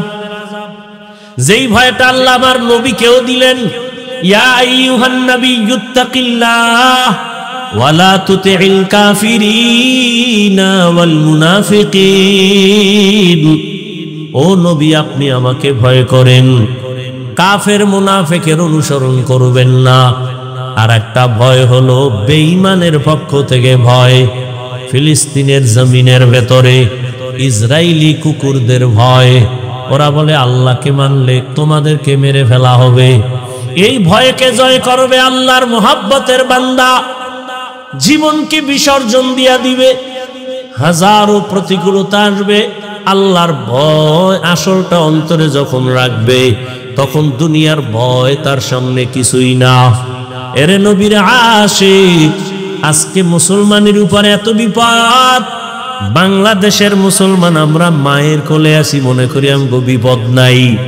না, কি বিপদ নাই তার নিশ্চয়তা কি আছে? মাদ্রাসা বেশি, আলেম ওলামা বেশি।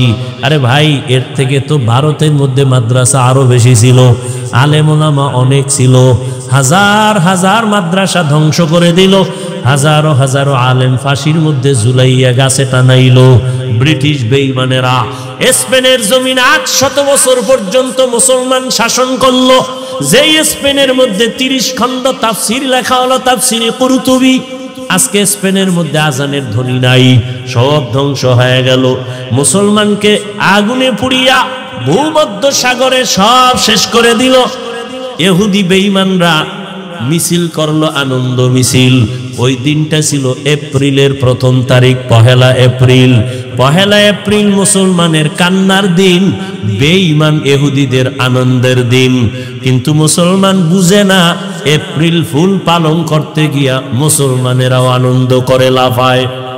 অথচ মুসলমানের এক ক্লান্তের দিন, বেঈমান কর্তৃক অত্যাচার নিপীড়ন মুসলমানের উপরে, স্পেনের জমিন ধ্বংস যেদিন শুরু হয় 1 এপ্রিল। এই জন্য বেঈমানরা এপ্রিল ফুল পালন করে। মুসলমানের ইতিহাসও জানা নাই, জানবে দূরের কথা। হিন্দু আইসাই বাংলাদেশে ইসলামের বিরুদ্ধে আন্দোলনের ডাক দেয় নাই, ইহুদি দেয় নাই। এ দেশে ইসলামের 12টা বাজানেওয়ালা মুনাফিকই যথেষ্ট। আমি যে কথাগুলো বললাম, এই বয়ানটা মসজিদের খতিব সাহেব আগামী জুমায় করো। মুসলমান কমিটির কয়েকজন বলবে, হুজুর আপনি বাড়িতে বেড়ায় 6 মাস। কথা ঠিক, কারণ ওই শিয়ালের হাতে মুরগি। কেমনে জাতির কপাল খুলল? এজন্য রহমতের নবী বলেন, মুসিবতের পরীক্ষায় পাশ করো, ইবাদতের বেলায় ধৈর্য, মুসিবতের বেলায় ধৈর্য ধারণ করো, গুনাহের বেলায় ধৈর্য। জীবনটা চলে যাবে, তারপরও গুনার ক্ষেত্রে কোনোদিন আমি সামনে আগাবো না, আল্লাহর ভয়। ভাইরা আমার, ওমরে ফারুক রাদিয়াল্লাহু তাআলা আনহু রহমতের নবীকে জবাই করার জন্য তরবারি নিয়ে দৌড়ায়। আল্লাহর হুকুম, সে ওমর আমার নবীর চেহারা দেখে কালেমাওয়ালা হয়ে গেল। আল্লাহ তাকে এমন ভাবে কবুল করেছে, ওমর এখন যেই পথ দিয়া চলে শয়তান ওই পথে চলে না, ভয়। যুবক মদের বোতল নিয়ে হাঁটে, হঠাৎ করে তাকায় দেখে ওমর আসতেছে, ভয়, ফালায়াও দিতে পারে না। আল্লাহর কাছে মনে মনে তওবা করছে। ওমর এসে সামনে দাঁড়ায়, কয় বোতলটা দে। যুবক কাঁপতেছে। কেন কাঁপে? বলে ওমরের মেজাজ এমন যে কথার আগে তরবারি রেডি। যুবক কাঁপতে কাঁপতে বোতলটা দিল। ওমরে ফারুক রাদিয়াল্লাহু আনহু বোতলটা নিয়ে দেখে বোতলের ভেতরে এক ফোঁটা মদও নাই, পুরা বোতলটা সাদা দুধে ভরা। হরকে দার খৌফে হক দরদিল মাদাম, জান্নাতুল মাওয়া দেহাদুরা মাকাম। এক নাম্বার আল্লাহর ভয়ের পরীক্ষা চলবে। ওমরে ফারুক রাদিয়াল্লাহু আনহু দিনের বেলা বিচার করেন, রাতের বেলা মানুষের বাড়ি যায় ঘুরেন। ঘুরতে ঘুরতে দেখে একটা বাগানের মধ্যে আগুন জ্বলে। আরো সামনে আগাইলেন, বিয়ে দেখেন ভেতরে মহিলাদের কণ্ঠের আওয়াজ। ওমর দূরত্ব বজায় রেখে চুপ করে দাঁড়ালেন। ওমর এখানে আছে কেউ জানে না। শুনে মহিলারা কথা কয়। এক মা তার কন্যাকে বলে, ও আমার মেয়ে, আগামীকাল বাজারে দুধ বিক্রি করতে নিবা, গাভীর দুধ, পানি বেশি দিও। মেয়ে ডাক দিয়ে কয়, মা খবরদার, আর একবারও বলবা না, ওমর যদি শুনে কল্লা ফেলে দিবে। মা বলে, ওমর তো দেখবে না। ওমর কই? ওমর কোথায়? ঘরের পাশে দাঁড়ানো। মেয়ে ডাক দিয়ে কয়, ওমর তো দেখবে না। আরে মা বলে, ওমর দেখবে না। মেয়ে বলতেছে, মা ওমর যদিও দেখবে না, তবে আমার আল্লাহ আমার তো দেখবে। ইয়া ইলাহি মুঝসে মুঝকো দূর কর, তাকে দেখো মুঝ মে তুঝকো এক নজর। ইয়া ইলাহি তু মেরা মাবুদ হ্যায়, या इलाही तू मेरा माशूक है। ওমরে ফারুক রাদিয়াল্লাহু আনহু কথাটা শুনে চলে গেলেন। পরের দিন আদালতে লোক পাঠাইয়া মা আর মেয়েটাকে ডাকালেন। ডাকানোর পরে তারা ভয়, মনে হয় ওমর ডাকছে মানে ফাঁসি হয়ে যাবে।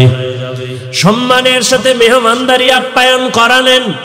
ওমর মোহাব্বতের আওয়াজ দিয়ে বললেন, মা ধন্য আপনার কপাল, এমন একটা মেয়ে আপনি ঘরে পাইছেন যার আপদমস্তক শুধু আল্লাহর ভয় ঢুকানো, তাকওয়ার ফাউন্ডেশন তার ভেতরে, আল্লাহর ভয়। আপনি ধন্য মা, আজকে আপনাকে একটা পুরস্কার দেওয়ার জন্য ডাকছি। মা বড় খুশি। খলিফাতুল মুসলিমিন আমাকে পুরস্কার দিবেন। কি পুরস্কার দিতে চান?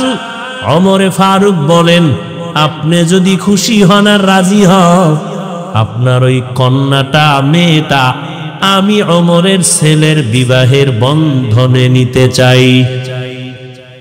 মা বড় আনন্দিত হয়ে গেলেন। আলহামদুলিল্লাহ, আমি রাজি। ওমর এই আল্লাহর বান্দি মেয়েটাকে তার ছেলের সাথে বিবাহের বন্ধনে নিয়ে আসলেন। আর এই মেয়েটা এমন ধন্য, এমন চাঁদের আলো, এর গর্ব ধারায় আর চাঁদের আলো জমিনে আসছে। ওমর ইবনে আব্দুল আজিজ রহমাতুল্লাহ আলাইহি। এই জন্যই বললাম, ও যুবক, জীবনে যদি সফল হতে চাও, সবাই তো সফলতা চায়, আমিও সফলতা চাই, আমিও সম্মান চাই। কে সম্মান না চায়? সবাই চায়, কিন্তু সম্মানের ঠিকানা কোথায় এটা মানুষ বুঝতে ভুল করে।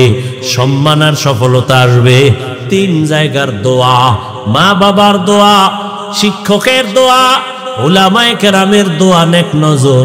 মা বাবার দোয়া ছাড়া জীবনে চেয়ার পর্যন্ত আসতে পারি নাই। মা বাবার চোখের পানি আর দোয়া যদি না থাকতো, তুমি টাকার মালিক হতে পারতা না, সম্মানের জায়গায় বসতে পারতা না। মা বাবার কত চোখের পানি আর কান্না আর দোয়া তোমার আমার জানা নাই রে বাবা। এত কষ্ট করে মা বাবা তোমাকে আমাকে মানুষ বানাইছেন। তুমি পরীক্ষার হলে গেছো, মা জানে তুমি পরীক্ষা দাও, তোমার তো চিন্তা নাই। আম্মা জান রাতের বেলা ঘুমায় না, চোখের পানি ছেড়ে কাঁদেন, হে মালিক আমার সন্তানকে পরীক্ষায় কামিয়াবি দান করো। শিক্ষকের দোয়া বড় সম্পদ। দোয়া যদি না থাকে, ওই ছাত্রের শিক্ষার যোগ্যতা আসে না, এলেমে বরকত থাকে না। এরে আল্লাহর বান্দা, উলামায়ে কেরামের নেক নজর যদি না থাকে, ওই বান্দার আখলাকের মধ্যে, চরিত্রের মধ্যে কোনো মোহাব্বত আসে না, আখলাকের মধ্যে কোনো রং আসে না। এই জন্য উলামায়ে কেরামের নেক নজর দরকার, কারণ তাদের নজরের মধ্যে পাওয়ার আছে, তাকওয়ার পাওয়ার। ইয়া আইয়ুহাল্লাযীনা আমানু ইন তাত্তাকুল্লাহ ইয়াজআল লাকুম ফুরকানা।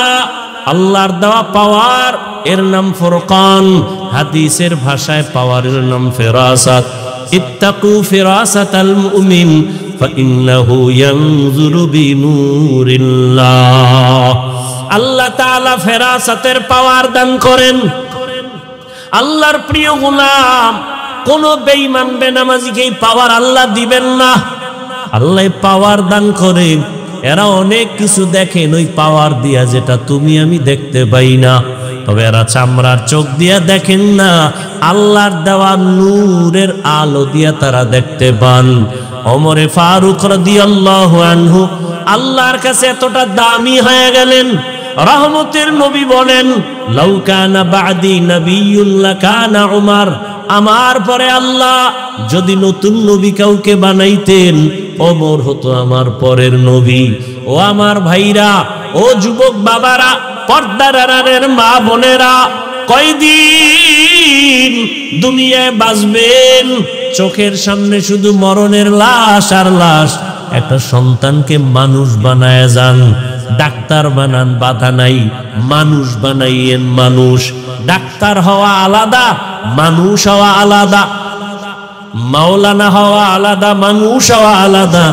ইঞ্জিনিয়ার হওয়া, মানুষ হওয়া বড় ভিন্ন জিনিস।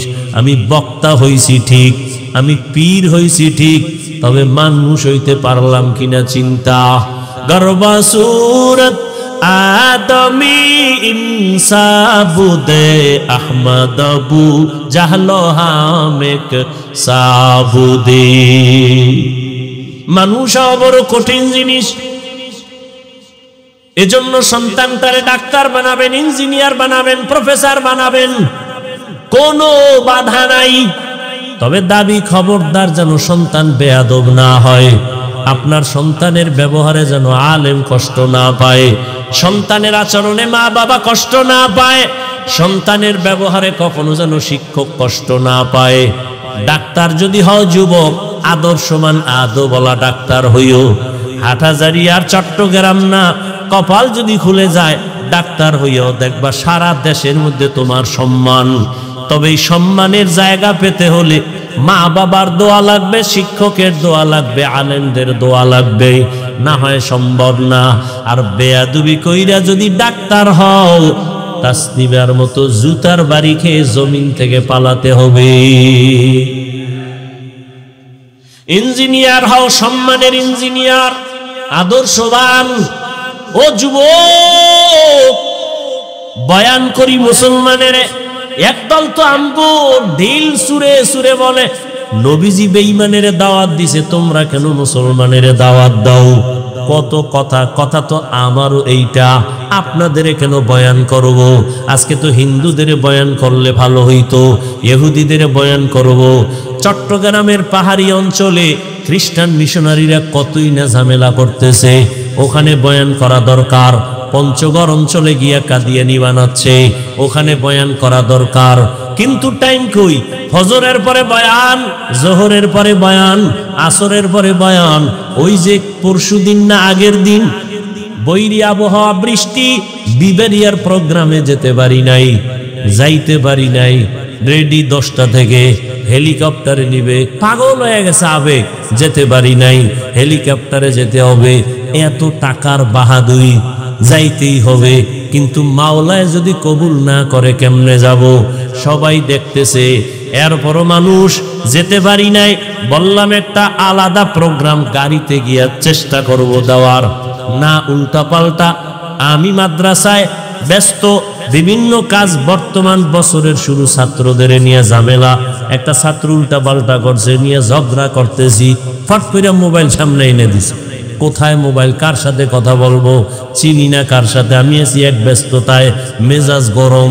ওদিকে বৃহস্পতিবার আমি রোজা রাখি, রোজা অবস্থায় ছাত্র উল্টা পাল্টা ধমকাইতেছি, এর মধ্যে মোবাইল কোথায় ধরছে, মাইকে না কোথায় তাও জানি না। আমার দরকার আছে, এত বড় একজন আল্লাহর বান্দা, কি জানি নাম, বিবারিয়ার একজন খুব বুজুর্গ মানুষ, জীবনে কারোর সাথে বেয়াদবি করলাম না, আর তুমি মনে করো চিনি না, জানি না, বুঝলাম না, ফট করে মাইকে দিয়া দিলা।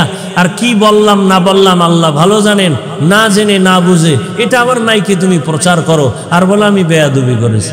আল্লাহ হেদায়াত দান করো। আরো জোরে বলে। আর মিডিয়াওয়ালারাও পাইছে, উনি মাঝে মাঝে এত কষ্ট লাগে। তাহলে আমরা বেদাতিদেরকে গালি দেই কেন? আহলে বাতিলদেরকে গালি দেই কেন? জামাতি ইসলামীর লোকদের বিরুদ্ধে অনেক কথা বলা হয় কেন? কই তারা তো তাদের আপনজন নিয়ে মাঠে ময়দানে কাদা ছড়াছড়ি করে না। আমাদের কওমের মধ্যে এই দুর্বলতা কেন? আমার মনে পড়ছে চট্টগ্রামের খতিবে আজম সিদ্দিক আহমদ রহমতুল্লাহ আলাইহির কথা। আমার এক ওস্তাদে মোহতারাম বলছিলেন, খতিবে আজম রহমতুল্লাহ আলাইহি নাকি এক সময় বলছিলেন, আফসোস করে দেশের আলিয়া মাদ্রাসাগুলো পূর্ণ শিবিরে, আর কওমি মাদ্রাসা পূর্ণ কিবিরে, অহংকারে। না হয় ভুল একজনে করেই ফেললো, এটাকে সরাসরি করার দ্বারা ইসলামের লাভ কি? একজন আলেমের বিরুদ্ধে উম্মতকে বিভ্রান্ত করে দিলে ইসলামের উপকার কি? কেন এগুলো আমাদের মাঝে বুঝেও না, পাইছে আর দিয়ে দিছে। খুশি কি? ওই রাতের ঘুম তার আরামে হবে একজনকে বেইজ্জতি করতে পারলে। আল্লাহ হেদায়াত দান করুন, আল্লাহ হেদায়াত দান করুন, আল্লাহ আমাকে হেদায়াত দান করুন। আমার এলেম নাই, আমল নাই, চলি আল্লাহওয়ালাদের নেক নজর, মা বাবার দোয়া। আমি বেয়াদবি করবো কেন? আমার দুনিয়াতে আসা থেকে আজ পর্যন্ত কোনো বেয়াদবির ইতিহাস নাই, চিনি আর না চিনি না, আমি কোন মুভমেন্টে ছিলাম, কি অবস্থায় ছিলাম খবর নাই। আল্লাহ হেদায়াত দান করুন। তো যে কথা বলতেছিলাম, এত কষ্ট কষ্ট গাধার মতো দৌড়াচ্ছি, এরপরেও ফলাফল দুর্বল কেন? আপনারাও মুসলমান, আমিও মুসলমান। আপনাদের আল্লাহ আমার আল্লাহ এক না দুই? আপনাদের নবী আমার নবী, আপনাদের কোরআন আমার কোরআন, আপনাদের কাবা আমার কাবা, আপনাদের কালেমা আমার কালেমা, সব এক। দুনিয়াতে আরসি সিস্টেমে বিদায় বলা কাফনের সংখ্যাও এক। আপনারও 3টা, আমার একটা বেশি। আমারও 3 কাফন। মহিলাদের কয়টা? কথা বলেন। 5টা। কালার হবে আলাদা। হুজুরদের কাফনের কালার হবে আলাদা, আপনাদের কালার আলাদা না এক? কি কালার বলেন? বলেন সাদা, সব এক। তাহলে কালার লইয়াও কিলেকিলি চলে কেন বলেন? কালার লইয়াও দ্বন্দ্ব। কে কালো ভরলো, কে সাদা, কে সবুজ, এ নিয়েও দ্বন্দ্ব আছে না নাই? বিদায় বেলা কালার হবে সব এক, সাদা। কবরের সাইজও হবে এক। কবরের মধ্যে রেখে প্রশ্ন করা হবে তিনটা, তাও এক। রবের পরিচয় দাও, ধর্মের পরিচয় দাও, রাহমাতুল লিল আলামিনের পরিচয় দাও। এরে নবীর উম্মতের দল, তাহলে আপনার আমার আল্লাহ এক, নবী এক, কোরআন এক, কাবা এক, ধর্ম এক, কালেমা এক, আশা এক, যাওয়া এক, কাফন এক, কালার এক, কবর এক, প্রশ্ন এক। আপনাকে বয়ান করব কেন? অথচ দুঃখ, আমি টুপি খুলতে চাই না। আপনি কেমন মুসলমান যে টুপি দিতে চান না, লজ্জা পান? আমি দাড়ি কাটলে লজ্জা পাই, আর আপনি কেমন মুসলমান দাড়ি রাখতে লজ্জা পান? আমিও মুসলমান, আপনিও মুসলমান না। আল্লাহকে সাক্ষী রেখে বলেন, এই যে মাহফিলে বসছেন, ওলামায়ে কেরামের মজলিসে বয়ান শুনতেছেন 1 ঘন্টা 2 ঘন্টা, এই যে বয়ান শোনার পরে আল্লাহকে সাক্ষী রেখে বলে, অন্তরের মধ্যে একটু ধাক্কা লাগছেনি? বলেন বলেন। 2 ঘন্টা বয়ান আলেমের সামনে বসিয়া বয়ান শোনার কারণে 2 ঘন্টা টাইমে যদি আপনার অন্তরে একটু ধাক্কা লাগে, হায় রে আমি করলাম কি, আমার জীবনের উপায় কি, আমি কোথায় আছি, কোথায় যাব, 2 ঘন্টা যদি আপনার বয়ানে একটু ধাক্কা লাগে, তাহলে আপনি যদি আলেম ওলামা আহলে হক এদের পেছনে একদিন না, ঘন্টা না, বছরকে বছর সময় কাটাইতে থাকেন, এক সময় আপনার ধাক্কা লাগতে লাগতে কলবের এমন অবস্থা হালাত হবে, আপনি জান্নাতের চেহারা দেইখা ওলি হইয়া কবরে যাবেন। আউলিয়ারা কারে ওকবা ইখতিয়ার, জাহেলারা কারে দুনিয়া ইখতিয়ার। মাইলে মোমেন সোয়ে মোমেন মিশাওয়াদ, মাইলে কাফের সোয়ে কাফের মিশাওয়াদ। ও আমার যুবক বাবারা, তাকাইয়া দেখো, তুমি ডাক্তার হও, ইঞ্জিনিয়ার হও, মা বাবার দোয়া, শিক্ষকের দোয়া, ওলামায়ে কেরামের দোয়া নিয়ে 5 বেলার নামাজ পড়িয়া চলো, দেখবা জীবন সফল হবে। অনেকে মনে মনে ভাবে এটা কেমনে সম্ভব? যুবকদের থেকে জবাব চাই বাবারা, তোমার মতো যুবক সত্য কথা বলো, স্কুল কলেজে পড়ে 5 ওয়াক্ত নামাজও পড়ে আসেনি। তোমার বিবেকের কাছে প্রশ্ন, বলো তুমি কেন পারো না? তোমার মতো যুবক র্যাব, আর্মি, পুলিশ, বিডিআর এর চাকরি করে, 5 ওয়াক্ত নামাজি নাই। ওসি সাহেব, ডিসিএসপি 5 ওয়াক্ত নামাজ পড়ে। বিবেকটাকে জিজ্ঞাসা করো, বাবা তুমি কেন পারবা না? রাস্তায় গাড়ি চালায় যুবক, ড্রাইভার, নামাজ বাদ দেয় না, বলো তুমি কেন পারবা না? কৃষি কাজ করে তোমার মতো জেনারেল লাইনের যুবক, শ্রমিকের কাজ করে, ব্যবসা করে, নদীর মধ্যে মাছ ধরে, নামাজ বাদ দেয় না, বলো তুমি কেন পারবা না? আসলেই তোমার কপালে না জানি কারো বরদোয়া লাগছে, আল্লাহ বুঝি গুনার কারণে বেজার হয়ে গেছে। না হয় তোমার মতো যুবক স্কুলে পড়ে, নামাজ পড়ে, তুমি কেন পারবা না?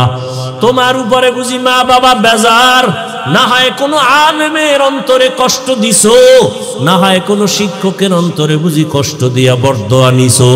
এখনো সময় আছে, তওবা করো।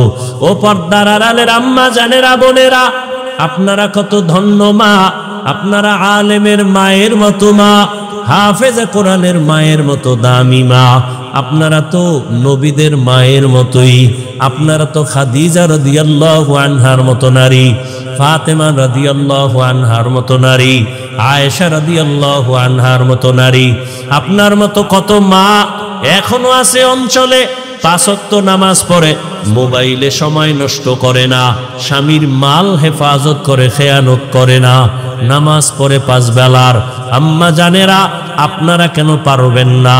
5 ওয়াক্ত নামাজ পড়বেন, স্বামীর মাল হেফাজত করবেন, মোবাইলে সময় নষ্ট করবেন না, সন্তানটাকে আদর্শওয়ালা ডাক্তার বানাবেন, কোরআন পড়াবেন, সন্তানটাকে নামাজি বানাবেন, ডাক্তার হইয়াও তেলাওয়াত করবে, মা বাবার জন্য দোয়া করবে, সবাই তার জন্য দোয়া করবে।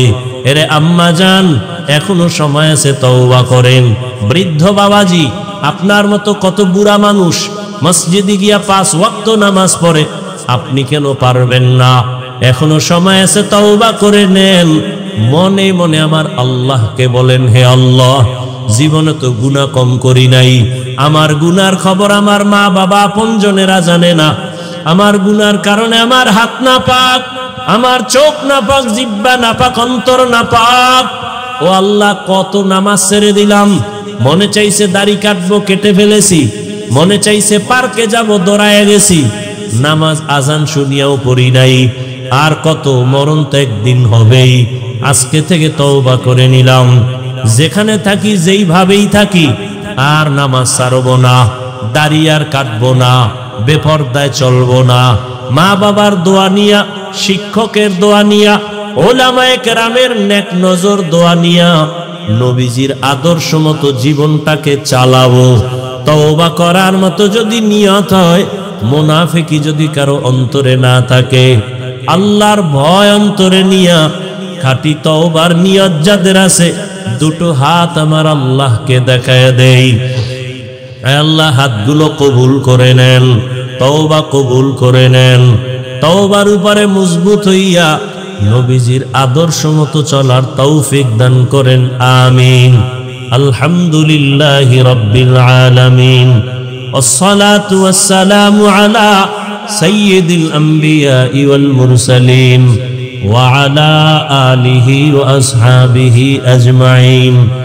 يا أرحم الراحمين، يا أرحم الراحمين، يا أرحم الراحمين، رب ارحمهما كما ربياني صغيرا.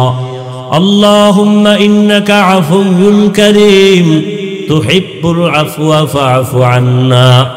اللهم إنا نسألك رضاك والجنة ونعوذ بك من سخطك والنار.